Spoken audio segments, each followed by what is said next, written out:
Hi, and welcome to Grade Gov News. Merry Christmas, everybody. Happy holidays. I hope you're really getting in the Christmas spirit. Meanwhile, Congress is still fighting over, you guessed it, the fiscal cliff. I thought we'd spend just a minute describing and reminding listeners what the fiscal cliff is all about, and then sort of telling you where it's going to end up right before the Christmas holidays. Remember, the fiscal cliff was created by Congress, and one of the things that is contained in the fiscal cliff is the Bush tax cuts.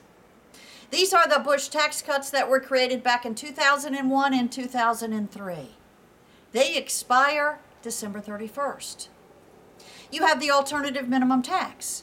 This was a tax that was created back in 1969 and then recreated again in 1982, designed to hit the very, very wealthy, but it wasn't indexed for inflation.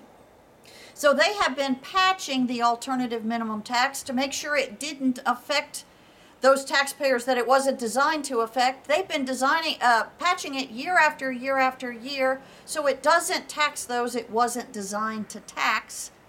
And that alternative minimum tax, that AMT patch, that expires December 31st. Unemployment benefits, they expire December 31st. You've got the payroll tax holiday. This was created so that those of us that get a paycheck will be allowed to pay slightly less into Social Security and to Medicare, those FICA taxes, so that our paycheck is a little fatter. This has been going on for the past year, but December 31st, or basically January 1, we'll be bumped back up to paying the normal Social Security, the normal FICA taxes. Therefore, our paychecks will be a little lighter. That happens December 31st. You have the doc fix. This is reimbursement payments to doctors. When doctors see Medicare patients, and then they send the bill to the federal government to be reimbursed, the federal government is going to cut that reimbursement payment 27%. This is a bill that was written poorly and was not indexed properly, and therefore they have been patching it year after year, called the doctor fix. Well, the doc fix expires December 31st. And then, of course, you have the sequester, the across-the-board cuts in all of our federal agencies. This is a result of the failure of the super committee to find the $1.2 trillion in cuts that it was tasked to find beginning in August of 2011. Remember, if they failed to find those cuts, their punishment, if you will, the failure of the super committee, the result of that was the across-the-board sequester, the across-the-board cuts. And I know that folks know that these cuts hit the Department of Defense much greater than any other agency of the federal government. All of those cuts begin to hit beginning January 1. So all of this is what is made up in what they call the fiscal cliff. The President, the Senate, and the House have been negotiating really for weeks, and the negotiations have basically, apparently, broken down. As a result, Speaker Boehner has decided to create what he calls a Plan B bill.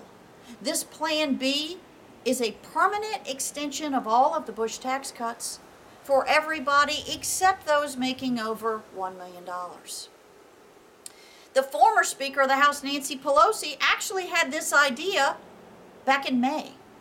Almost 8 months ago, May 23rd of 2012, Nancy Pelosi, Congresswoman Pelosi, wrote Speaker Boehner and asked her if he would allow a vote in the House chamber on a permanent extension of the Bush tax cuts for everybody except those making $1 million.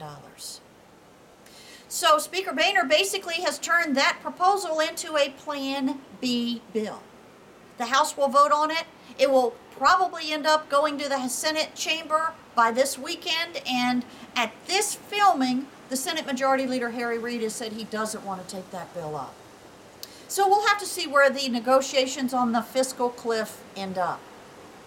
In the meantime, I hope you are enjoying your holidays. I hope you're having a wonderful Christmas holiday. I think the Senate and the House will probably be back meeting, trying to resolve the fiscal cliff with the President in negotiations. But in the meantime, thank you so much over this past year for being a supporter of Great Gov, being a fan of Great Gov, and I wish you Merry Christmas, Happy Holidays, and stay tuned.